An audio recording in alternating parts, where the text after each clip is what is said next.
Good morning mga fitness. So today is Webes. So Thursday na ngayon. So breakfast tayo ngayon. So iitin natin yung 2,254 calories a day. So nag-add ako ng 500 calories. So lean bulking diet ako mga fitness. So ito yung aking breakfast ko, yung meal plan. Yan, so yan. Ito yung itlog. Yan, 3 itlog. Yan, 2 kamote. Ito yung aking kamote. So nakatimbang ko na yan mga fitness. So itong 2 kamote is source of high carbs, carbohydrates, so energy. Ito namang itlog is source of high protein. So ito yung nagpapalaki ng ating muscles. Tapos ito naman yung saging. So yung nati ko yung saging, putol-putol. So para naman sa fiber. Tapos ito naman yung aking cornflakes. Yan. Cornflakes whole grain na natimbang ko na rin siya. Tapos ito naman yung gatas. Natimbang ko na rin siya. Then yung instant oatmeal na captain. So protein naman siya.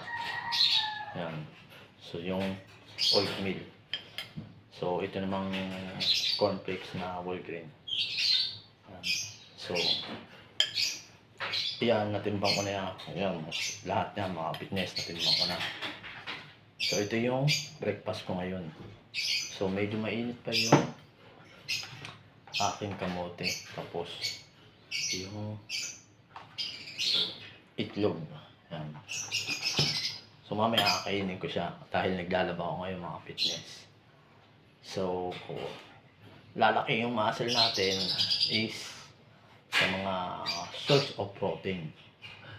Yan, na kinakain natin. So iwasan din natin yung mga chicheria or junk foods. Yan. Tapos yung mga street foods. Yan, hindi lalaki yung muscle niyan. Kumain ka nun. Dapat kinakain natin is source of higher protein and fruit and vegetables.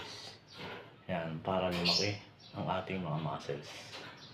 Yan. So yun mga fitness, yung aking meal plan na breakfast. So 2,254 calories. Then may snacks, may lunch pa ako, then snacks, dinner. Yan. So pagkatapos ko nito kainin, tatrack ko na uli siya sa aking may Fitnesspal apps application. So yung aking kakainin na breakfast today. So breakfast pa lang. So meron pa akong lunch, snacks, dinner. So water, itatrack ko din siya. Then yung workout routine. So nakalagay dyan sa application. Then nandun din yung mga macros. Yan. Macros kung tawagin.